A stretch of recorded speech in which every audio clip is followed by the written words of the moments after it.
بسم اللہ الرحمن الرحیم ان الذین کفروا وماتوا وهم کفار اولئک علیہم لعنۃ اللہ والملائکۃ والناس اجمعین خالدین فیہا لا یخفف عنہم العذاب ولا هم ینظرون۔ صدق اللہ العظیم۔ شیعہ ذاکر فرمان معصومی کا بھاگنے کا بہانہ اور اس کا ایک اعتراض۔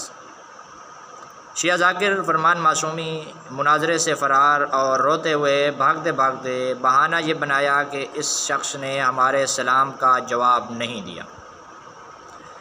اور اس بات کو ہم قرآن مجید سے دیکھتے ہیں کہ کافر کو سلام کا جواب دیا جاتا ہے یا کافر پر اللہ کے رسول اور تمام لوگوں کی لعنت ہے۔ تو میں نے اس کو یہی جواب اسی گروپ میں دے دیا کہ دیکھیں، کافر کے لیے سلام کا جواب نہیں ہوتا، کافر پر اللہ کے رسول اور ملائکہ کی لعنت ہوتی ہے، تو ہم آپ کے مذہب پر لعنت اور آپ پر، اور اسی طریقے سے جو ابتدا سے لے کر انتہا تک سارے بنیادی عبداللہ بن سبا سے لے کر پورے کے پورے مذہب پر، تو کافر کے لیے لعنت ہوتی ہے، سلام کا جواب نہیں ہوتا۔ اللہ کا قرآن بیان کرتا ہے،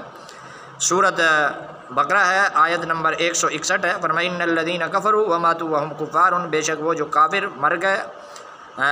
کفر کی حالت میں، ان پر اللہ اور ملائکہ تمام لوگوں کی لعنت ہے، ہمیشہ جہنم میں رہیں گے، ان سے عذاب کم نہیں کیا جائے گا اور نہ ہی ان کو مہلت دی جائے گی۔ تو اللہ تعالیٰ نے قرآن میں فرمایا ہے کافر کے لیے لعنت ہے،